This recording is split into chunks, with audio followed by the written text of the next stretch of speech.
Alright, this isn't going to be in depth, it's just going to be a quick overview, me running through one after another kind of thing, you know, production flow or whatever. Basically, I've cut these DOM pieces, and I'll show you a little later, or you'll see it beforehand, but I'm cutting down the diameter here just by, you know, like 10-20 thou, so that it will fit easily up in a collet, so I can easily get the accurate depth for mill turning on the mill there. I'll show you more in a bit here, but that's basically all I'm doing, is just repetitively going in. They're all the same size, cut on the bandsaw. I'm not bothering to face them. That gets handled on the mill. I just need to take do about a 1/2 inch, 5/8, and just shave it down here. So I know where on the X to turn my dial to get the depth I want, which is faster to reference that than it is to look at the DRO and try to get it dialed in. And after the cut, because I'm cutting from the chuck out, so that way I can just whip it in, get it close to 0, run it into my X and hit the feed and let it feed out and get a consistent surface finish, and not have to worry about stopping right at 0. Okay, so I'm using this wire as a depth gauge.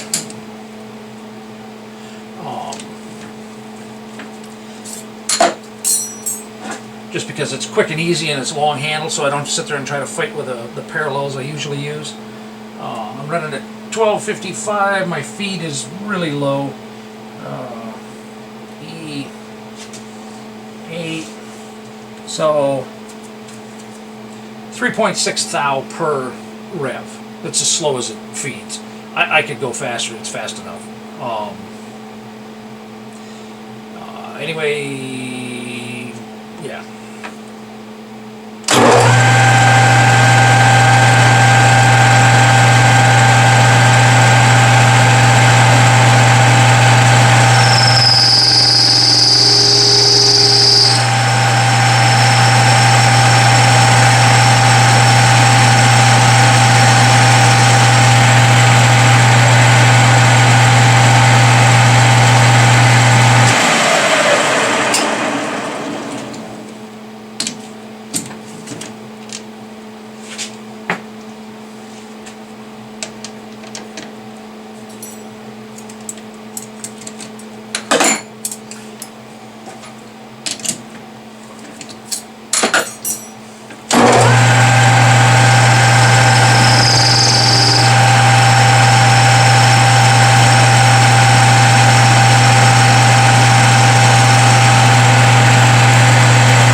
It's easier to rough back here, you know, before I pull apart.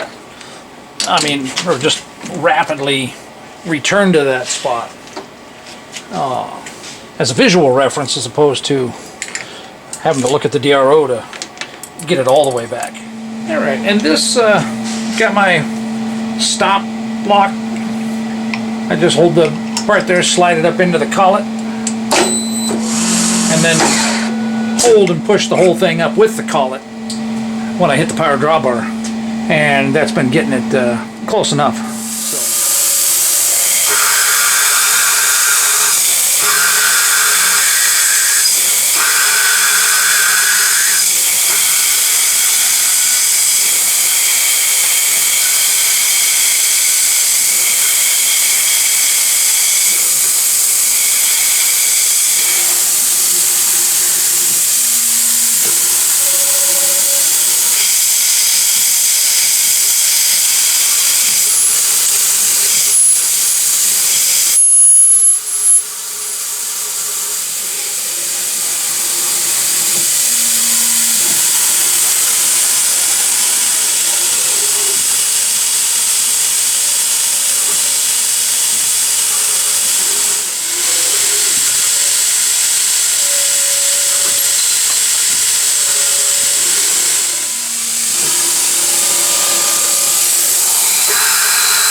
we'll do a run through pulled back here a little bit. See more of the complete picture.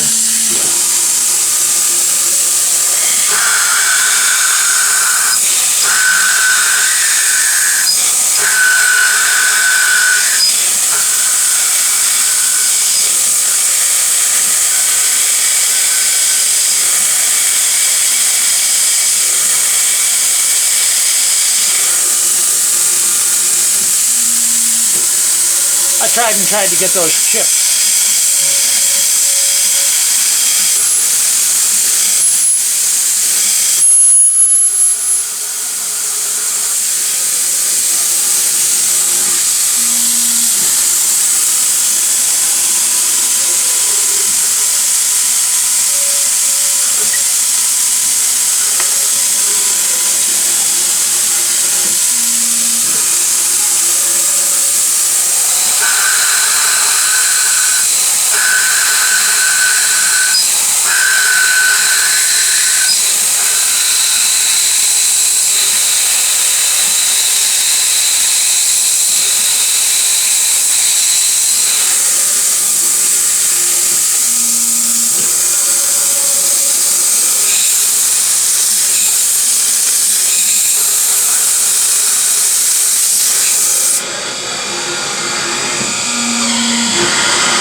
Alright, here's a few of them just as they come off the mill there.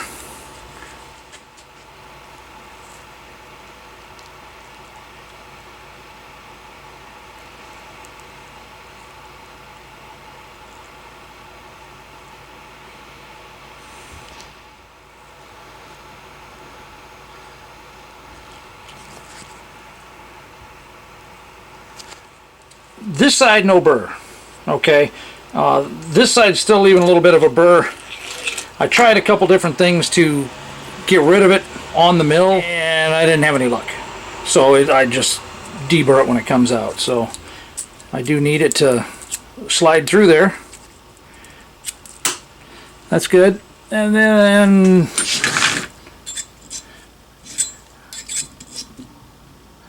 the checking both sides means that I don't have like taper or a burr left on each side, and so basically that allows this bearing to adapt to that, because that's way too much. These here are ones that came out with a little bit of a lip from the chamfer. That was on the top, so the cutoff tool was doing that, and I tried slowing it way down to almost like half a thou per rev, and it turned out that upping it to 3 thou per rev, instead of rubbing, it actually takes a bigger bite and cuts it, and it doesn't leave a burr. That was the fix for that. And checking them with the calipers and everything, they're all within a thou, you know, but these are the outer bearing adapters that I've been working on. And if I just click on setups there, now I have the stock turned off, and what I did for this was I modeled the sleeve. Actually, let's turn these off. I modeled the first sleeve, okay, and then I also modeled the stock for that, which is the full piece. Now there's no point in modeling this, you know. I did that just to make it fit in the slip in the collet more easily. And then knowing that my cutoff tool is 40 thou wide, I wanted to give it, I could have left it with just 40 thou in between here, and when I did the cutoff, that would also do the face. And that would actually be a really good tweak to make. That would save a third tool path over here with having to face it off. But you know, my cycle time's under 2 minutes to create both parts, so I'm not too worried about tweaking it like that at this point. I should probably do screen capture for this, make it a little easier to see, but the microphone doesn't work, and I don't have a microphone with me out in the shop here. I do a setup for the first part here, okay, and that stock that I use for that setup is the modeled stock I already made, okay, and then I just choose this part. Then to get the second part, okay, I just simply did a copy, move, and I moved the copy back the distance, the length of the part plus 50 thou. Okay, so the 40 thou of the cutter and another 10 thou to take off on a facing pass, which, like I said, really isn't needed. But and I do have it set back 20 or 30 thou from the end of the part. Okay, and that's to buy me some room in case I put it up in the, call it differently or slightly inaccurately. That buys a little space there, and I could have a little bit more, but they're coming out fine, so I'm not too worried about it. So then what I also did, in order to do that second part, I modeled the piece that will be left after the first operations. You know, after the first part's cut away and the face is done, then I modeled this part. And basically all I did was I took the first part and came in here and just did a push-pull on that. I copied the part, made a duplicate, shut off the first part, okay, and then did a push-pull on that face until it matched up with the end of the part. Okay, and then when I go through, then I can use stock 1, the full piece of stock, for the setup for the first two operations, which is the boring bar, and there's a roughing op and a finishing op. Then for this, I use the same stock for the second part, which is just facing off the end there, and that makes sure that it gets cleaned up. You know, like I said, if it's not quite perfect when I put it in with that length, that stop, my stop. After that, then I do the OD, and it would be nice to do the profiling first before the boring. Basically, I have the boring set up so that it extends, it starts out past the cleanup, so most of that excess is taken off with the boring bar doing the chamfer on the end here anyway, okay? So the cleanup is just basically to make sure that the chamfer's got the boring bar chamfer didn't leave anything significant behind, okay? And basically it's taking out this part in yellow right here, you know. Cleanup pass, then the facing operation, like I said, comes in and takes that off. And then the, I almost don't need the facing pass because between the two they overlap the part here, but if I don't have it in there, there's more material here, and it seemed to have been throwing off the part deflection, so I just went ahead and put it in and made sure that was clean. I could extend the tool path out, you know, and have it start out here and completely eliminate the facing op, but it uses the same tool, and I don't have it go home between the two, so it really doesn't take long at all. Okay, and then after the OD, then I come in with the cutoff tool for the back chamfer, and this is really kind of hard to get it in. I don't want it in too far because of where, yeah, can you see that right there? That's getting pretty thin. So if I brought the chamfer in up here, I'd end up cutting off the part before I wanted, and then I'd have a big burr on the end here that would be a pain in the butt. And it seems,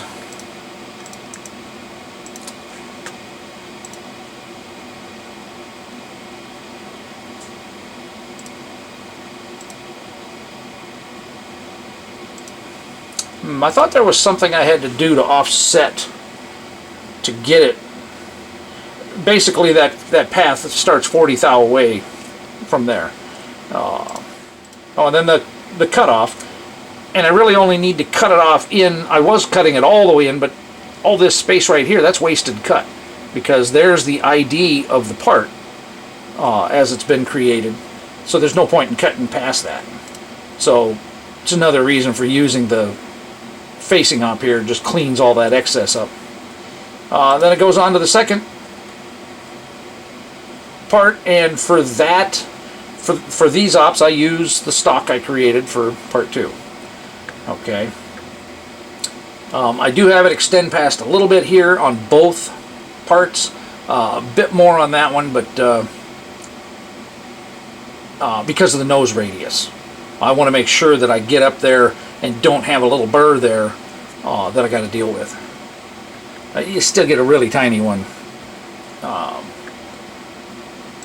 but it would be much more significant. Finishing pass, both of those are basically the same, except I only have 2 passes for the finishing pass here, and I have 3 on the first part. And I did that because I found that it ran better, and I'm assuming it is part deflection. I've got it dialed in now to where I like my speeds and feeds, but boy did I go through a lot of chatter.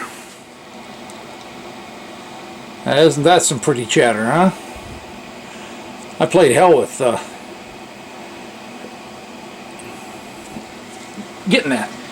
And I had a bunch of them like that, and I had others, you know, just, they came out great, except for the surface finish.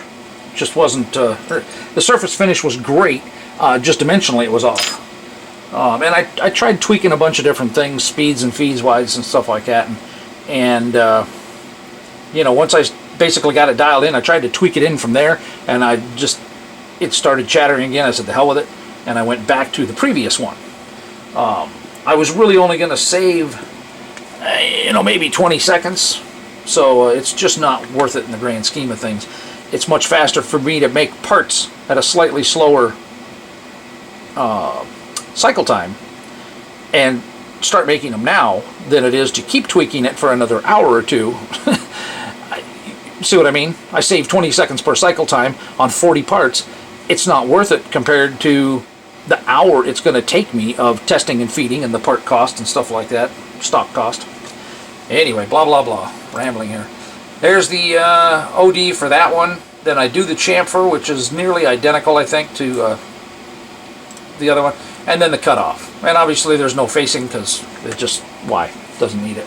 So that's pretty much it for the setup there. Oh, I guess while I'm here, let me, if you click on setup and then click on simulate, it will show you, provided you have the toolpath turned on over here, it will show you all of the toolpaths. And the biggest reason I look at this, and it's kind of hard to see on the screen there, if you guys can even see it at all, is the yellow toolpaths. And maybe I can change that color because I have a hard time seeing that color. But that is the return paths. And at one point I crashed it because I didn't pay attention to the fact that I had a home that went up this way, because I set it for a 1/2 inch. And I was thinking, oh, a 1/2 inch from the end here. No, I was zeroing the part. All my homes and my part zero, my reference, was on the back of the part here, the left side. Okay, because it hangs in the machine like this. And so when I went to 1/2 inch, well, the jaws for the lathe chuck that I was using at the time stick out basically a 1/2 inch, just a hair more. And so when it tried to go home, it went up and broke my cutoff tool and crashed into the jaws there. So I'm watching that much more closely now. Now granted, I don't have a huge amount of clearance here because I started out with big clearances and, you know, bigger homes and stuff like that. And as I got more confident with the tool paths, everything was going where I wanted it to. I was able to go back in and re-edit that and cut all that stuff down so that it was not taking as much time, not moving away as far. I tend to look at it this way and do most of my work this way, partly because I still look at it like it's my little CNC lathe. And as I was learning my lathe, this is how everything was referenced on the screen in Mach when I was using the Wizards. Let's not. Well, let's turn on the origin. So I now have it referenced here on the end of the part. I don't remember exactly why I switched, because I typically like to do it up on the jaw, up on the face of the lathe chuck. Oh, that was why. Because I started using the collet, okay? And the collet clamps down, about that much of it goes into the collet.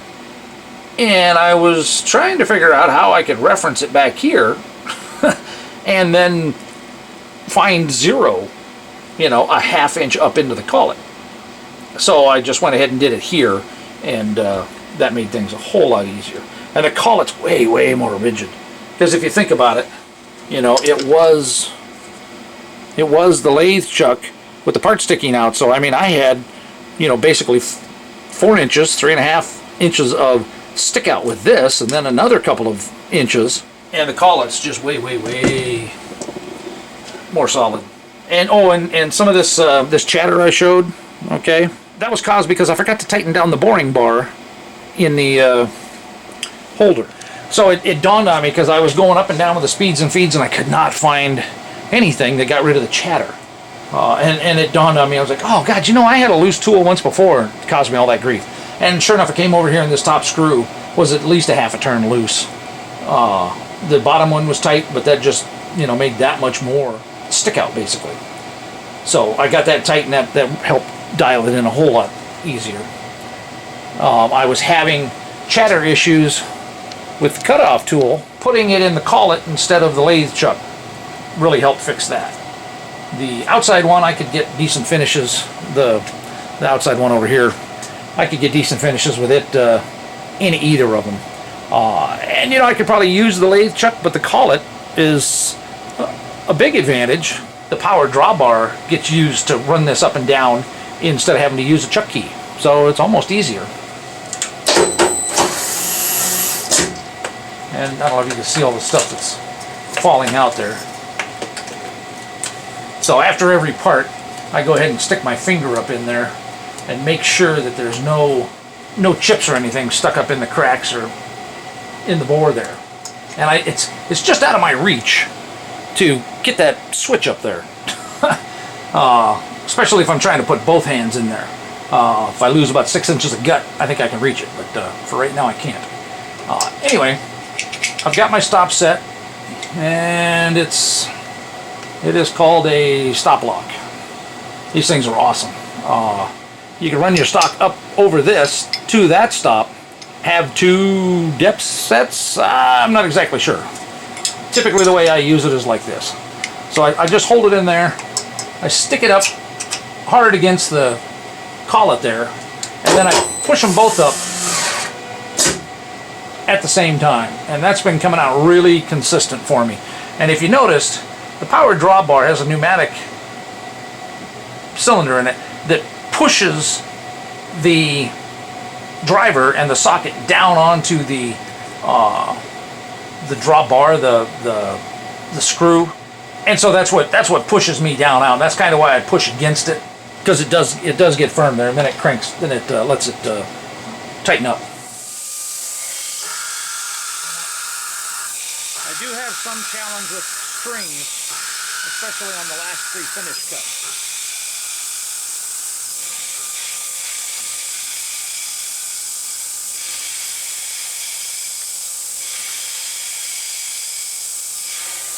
So apparently I like the last 5 passings.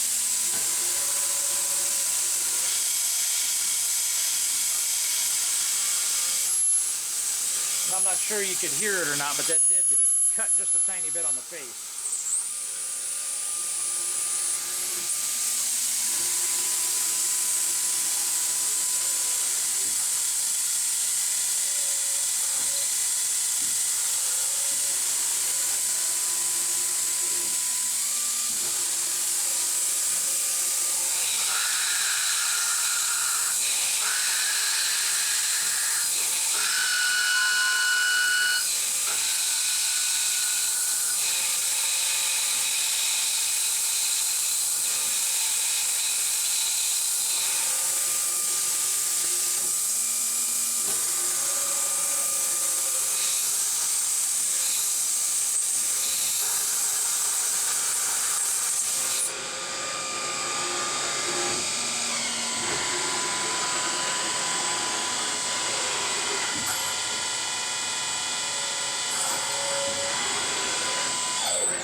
put my hand there because every now and then it throws it off the back, and then I got to go digging for it.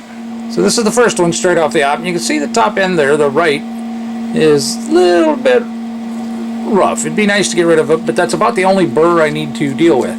There's no burr on the inside there, no burr on the outside, no burr here, and you can see the surface finish there. Really happy with that. So let's see here. Let's need to start documenting what inserts I'm using for some of this stuff. That is what I have in there right now.